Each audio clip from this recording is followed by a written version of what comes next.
नमस्कार। दिन भर की बड़ी खबरों में आपका स्वागत है। मैं हूं आंचल। आज इस बुलेटिन में बात होगी राहुल गांधी के 3 राज्यों के दौरे की, बिहार में तेज होती चुनावी हलचल की, देखेंगे बीजेपी नेता ने मोदी को क्यों दिखाई आंख, बंगाल बीजेपी में बढ़ती दरार को, जानेंगे क्यों बीजेपी से फिर नाराज हुए शिंदे, और बुलेटिन के आखिर में बात अर्थव्यवस्था पर घिरी मोदी सरकार की। लेकिन दिन भर की तमाम बड़ी खबरों से पहले एक नजर आज की सुर्खियों पर। मुजफ्फरपुर मामले में नीतीश सरकार पर भड़के तेजस्वी यादव, नेता विपक्ष ने कहा बिहार में डबल इंजन सरकार पूरी तरह से हो चुकी है फेल।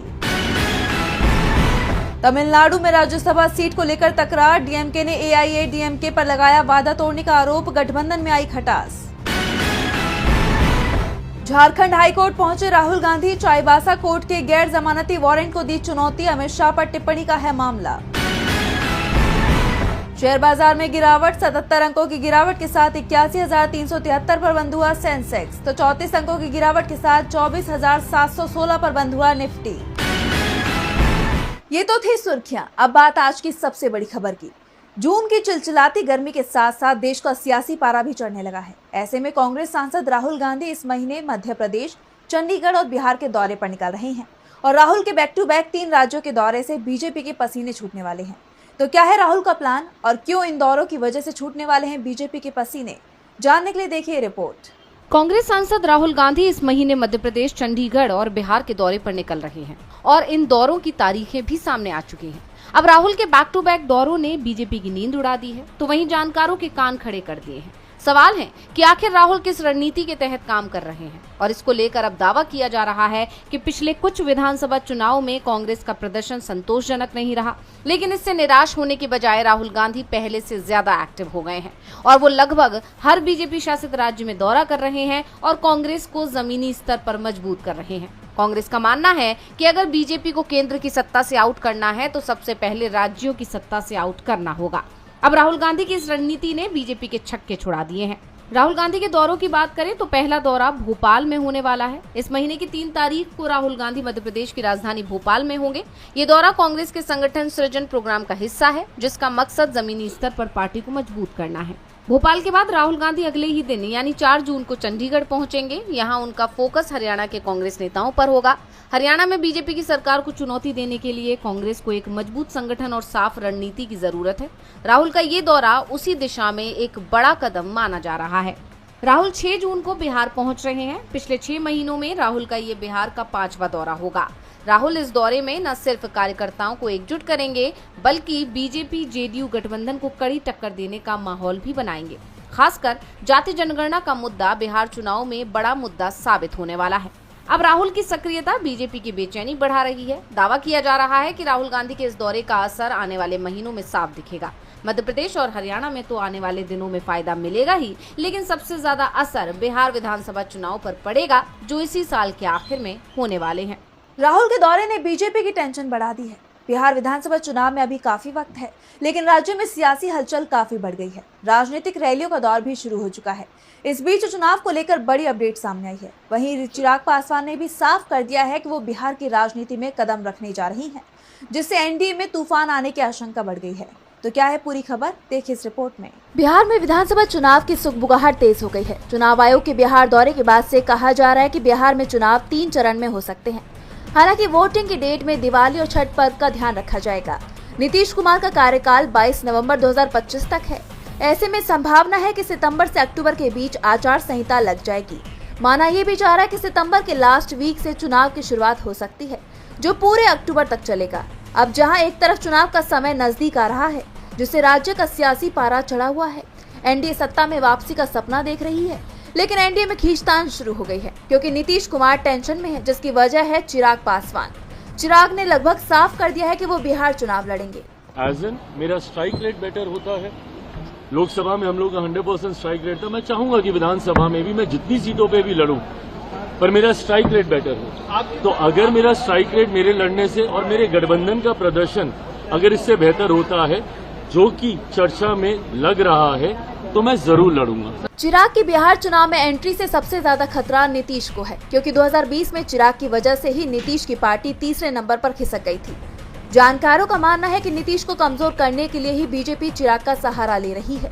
इसलिए कहा जा रहा है कि चिराग की एंट्री से सबसे ज्यादा खतरा नीतीश कुमार की कुर्सी को है। लेकिन इसके साथ बड़ा सवाल ये भी खड़ा हो गया है कि क्या नीतीश को कमजोर करने की जुगत में लगी बीजेपी केंद्र में अपनी सरकार को खतरे में डालने का जोखिम ले सकती है।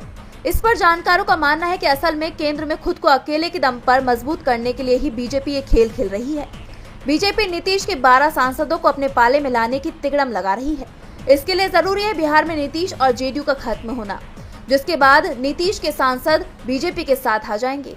खैर, बीजेपी चाल तो चल रही है, लेकिन ये कितनी कामयाब हो पाएगी ये देखने वाली बात होगी। बिहार एनडीए में तनाव बढ़ता जा रहा है तो घमासान ऑपरेशन सिंदूर को लेकर भी छिड़ा हुआ है। एक तरफ जहां तमाम बीजेपी नेता खुद पीएम मोदी जनता के बीच जाकर इस सैन्य ऑपरेशन को लेकर अपनी पीठ थपथपा रही हैं, तो दूसरी तरफ इस पर सवाल भी उठ रहे हैं। और अब बीजेपी के ही नेता ने मोदी सरकार को ललकारा है और ऑपरेशन सिंदूर का जश्न मनाने को लेकर फटकार लगाई है।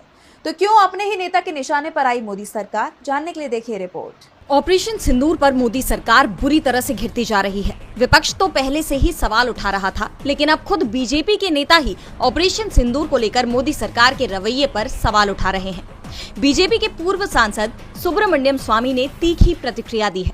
उन्होंने ऑपरेशन सिंदूर का जश्न मनाने वाली मोदी सरकार को सीधी चुनौती ही दे दी।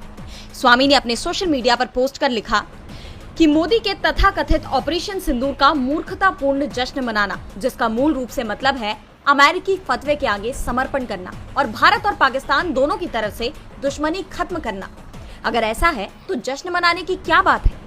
पाकिस्तान के साथ युद्ध तभी सार्थक है जब हम पाकिस्तान की तरफ से हथियाए गए जम्मू कश्मीर को वापस पा सके। यानी बीजेपी जो अलग अलग राज्यों में जाकर ऑपरेशन सिंदूर का ढोल पीट रही है, अब बीजेपी के ही पूर्व सांसद ने उसकी पोल खोल दी है। स्वामी ने अमेरिका का मुद्दा भी उठाया, जो विपक्ष लगातार उठा रहा है। भारत और पाकिस्तान में हुए सीज फायर में अमेरिका की भूमिका को लेकर सरकार घिरी हुई है और अब बीजेपी नेता भी कह रहे हैं कि अमेरिकी फतवे के आगे मोदी सरकार ने सरेंडर कर दिया, जो अपने आप में बड़ा बयान है। यही नहीं, उन्होंने मोदी सरकार को ये चुनौती दी है कि अगर उनमें हिम्मत है तो वो पाकिस्तान अधिकृत कश्मीर यानी पीओके वापस लेकर दिखाए, तब ही उनके इस जश्न का कोई अर्थ निकलता है। आपको बता दें कि इससे पहले भी स्वामी ने ऑपरेशन सिंदूर पर मोदी सरकार को घेरने वाले बयान दिए हैं। उन्होंने दावा किया था कि पाकिस्तान ने भारत के 5 फाइटर जेट गिराए हैं, जिसके बाद सीडीएस जनरल अनिल चौहान का भी बयान सामने आया, जिसमें उन्होंने माना कि नुकसान हुआ है। सुब्रमण्यम स्वामी के ये बयान मोदी सरकार की मुश्किलें बढ़ा रहे हैं, लेकिन सरकार इन पर चुप्पी साधे हुए है। ऐसे में क्या इस बार सरकार की तरफ से कोई जवाब आएगा? क्या सरकार इस चुनौती को स्वीकार करेगी? ये देखने वाली बात होगी। बीजेपी के अपने ही नेता पीएम मोदी को आंख दिखा रही हैं, तो बवाल बंगाल में भी मचा हुआ है। पश्चिम बंगाल में अगले साल विधानसभा चुनाव होने हैं, उससे पहले ही बीजेपी में बगावत के संकेत मिलने लगे हैं। कहा जा रहा है कि बीजेपी नेता दिलीप घोष पाला बदल सकते हैं। इन दावों को हवा तब और मिली जब शुभेंदु अधिकारी को लेकर अमित शाह ने बड़े संकेत दे दिए। तो क्या है पूरी खबर? जानने के लिए देखिए रिपोर्ट। पश्चिम बंगाल में बीजेपी के सीनियर नेता दिलीप घोष की हालिया गैर मौजूदगी और गतिविधियों ने पार्टी के अंदर और बाहर हलचल मचा दी है। हाल ही में कोलकाता में अमित शाह की संगठनात्मक बैठक से घोष नदारद थे। ये दूसरा मौका था जब वो एक हफ्ते में बीजेपी के किसी इवेंट से गायब रहे। इससे पहले 29 मई को अलीपुरद्वार में पीएम मोदी की रैली में भी वो नहीं दिखे। विवाद तब और बढ़ा जब घोष ने दीघा में नए जगन्नाथ मंदिर के उद्घाटन के बाद ममता बनर्जी से मुलाकात की। इस मुलाकात ने बीजेपी के अंदर बवाल खड़ा कर दिया। कई नेताओं ने उन पर टीएमसी से नजदीकी और पार्टी कार्यकर्ताओं की भावनाओं से खिलवाड़ का आरोप लगाया। घोष ने इन आरोपों को सिरे से खारिज किया और कहा कि मंदिर जाना उनका निजी और धार्मिक हक था और उनकी पार्टी निष्ठा पर कोई सवाल नहीं उठा सकता। लेकिन इसके बाद भी उन्हें पार्टी के बड़े कार्यक्रमों में नहीं बुलाया गया। घोष ने खुद बताया कि ना तो मोदी की रैली में और न ही शाह की बैठक में उन्हें इनवाइट किया गया। पत्रकारों से एक बातचीत के दौरान उन्होंने कहा, मुझे अमित शाह के कार्यक्रम में नहीं बुलाया गया। मैं जब प्रदेश अध्यक्ष था तब मैं ऐसे नेताओं के साथ जाता था। अब मैं कार्यकर्ताओं के साथ काम करना पसंद करता हूं। उधर अमित शाह ने कोलकाता में विजय संकल्प कार्यकर्ता सम्मेलन में 2026 के विधानसभा चुनाव को लेकर बड़ा बयान दिया। उन्होंने शुभेंदु अधिकारी को अपना प्रिय मित्र बताया और ममता बनर्जी पर निशाना साधा। ये शुभेंदु को पार्टी में मजबूत नेता के तौर पर पेश करने का इशारा माना जा रहा है। बैठक में बीजेपी के तमाम बड़े नेता भी मौजूद थे, लेकिन घोष की गैर मौजूदगी ने उनके और पार्टी नेतृत्व के बीच तनाव की अटकलों को हवा दे दी। घोष और शुभेंदु के बीच पहले से ही तनाव की खबरें थीं, जो अब और गहरी हो गई हैं। कुछ लोग मानते हैं कि घोष का ममता से मिलना पार्टी में अपनी पोजीशन मजबूत करने या शुभेंदु के बढ़ते दबदबे को चुनौती देने की कोशिश हो सकती है। कुल मिलाकर यह घटनाक्रम 2026 के चुनाव से पहले बीजेपी में अंदरूनी खींचतान की ओर इशारा करता है। बंगाल बीजेपी में साफ साफ बगावत के संकेत मिल रही हैं, तो महाराष्ट्र में एनडीए में भी घमासान मचा हुआ है। महायुति में शामिल तीनों दल बीजेपी, शिंदे गुट की शिवसेना और अजीत पवार की एनसीपी के बीच टकराव की खबरें लगातार सामने आ रही हैं। इस बीच एक और बड़ी खबर सामने आई है। कुंभ मेले की मीटिंग से शिंदे और अजीत पवार ने कन्नी काट ली। वो मीटिंग से नदारद रहे, जिसके बाद से महायुति में खटपट की खबरों पर मोहर लग गई। तो क्यों शिंदे और अजीत पवार ने बनाई बैठक से दूरी, जानने के लिए देखिए रिपोर्ट। महाराष्ट्र में एनडीए सरकार के गठन के बाद से ही गठबंधन में खींचतान की खबरें लगातार सामने आ रही हैं। मुख्यमंत्री से उप मुख्यमंत्री बनाए गए एकनाथ शिंदे की नाराजगी चर्चा का विषय रही है और अब इसमें अजित पवार का नाम भी जुड़ गया है, जो फडणवीस सरकार के लिए परेशानी का कारण बन गया है। और अब बीजेपी से दोनों डिप्टी सीएम की नाराजगी बढ़ गई है। एनडीए में दूरियां और बढ़ गई हैं। ये दावा इसलिए किया जा रहा है क्योंकि फडणवीस सरकार की बहुत ही जरूरी बैठक से दोनों ही मंत्रियों ने दूरी बना ली। दरअसल महाराष्ट्र के नासिक में 2027 में कुंभ का आयोजन होने जा रहा है, जिसके लिए सरकार अभी से तैयारियों में लग गई है। इसके लिए मुख्यमंत्री देवेंद्र फडणवीस ने नासिक जिलाधिकारी कार्यालय में अहम बैठक बुलाई, लेकिन शिंदे और अजित पवार दोनों ही इसमें शामिल नहीं हुए, जिसे लेकर उद्धव गुट ने एनडीए पर निशाना साधा है। सामना में तंजपूर्ण तरीके से लिखा है कि कुंभ मेला की मीटिंग से शिंदे और दादा ने कन्नी काट ली। उधर फडणवीस उनका इंतजार करते रहे। चर्चा है कि बैठक को भ्रष्टनाथ शिंदे ने ठेंगा दिखा दिया। इसके साथ ही उप मुख्यमंत्री शिंदे की बैठक में गैर हाजिरी ने इस बात पर मुहर लगा दी है कि फडणवीस और शिंदे में सब कुछ ठीक नहीं चल रहा है। सामना में आगे लिखा है कि महायुति में महागड़बड़ चल रही है। सीएम और दोनों डिप्टी सीएम के बीच सब कुछ ठीक नहीं है। इस बात का इशारा खुद सीएम ने हाल ही में दिया था कि पर्याप्त संवाद की कमी है। पत्रिका में बताया गया है कि ये कोई पहली बार नहीं है जब शिंदे ने फडणवीस की बैठक से किनारा किया हो। इससे पहले जब फरवरी में कुंभ पर फडणवीस ने बैठक बुलाई थी, तब भी शिंदे नदारद रहे और 2 दिन बाद जाकर अपनी अलग समीक्षा बैठक बुला ली। यानी महायुति में कुंभ मेला खुद अखाड़ा बनते जा रहा है। इस खबर ने महाराष्ट्र की सियासत में भूचाल ला दिया है। सवाल ये उठ रहे हैं कि क्या वाकई में महाराष्ट्र में एनडीए एकजुट है? महाराष्ट्र में सियासी तापमान बढ़ता जा रहा है, तो उत्तर प्रदेश में भी सियासी हलचल तेज है। बसपा सुप्रीमो मायावती ने जब से आकाश आनंद को पार्टी की बड़ी जिम्मेदारी सौंपी है, तब से मायावती उनका खूब बचाव कर रही हैं। इसी कड़ी में मायावती ने विरोधियों पर जोरदार हमला बोला है। तो क्या कुछ कहा मायावती ने, जानने के लिए देखिए रिपोर्ट। बसपा प्रमुख मायावती विरोधियों पर भड़क गई। उन्होंने बिना नाम लिए आजाद समाज पार्टी के सांसद चंद्रशेखर के बयान पर पलटवार किया और आकाश आनंद पर सफाई दी।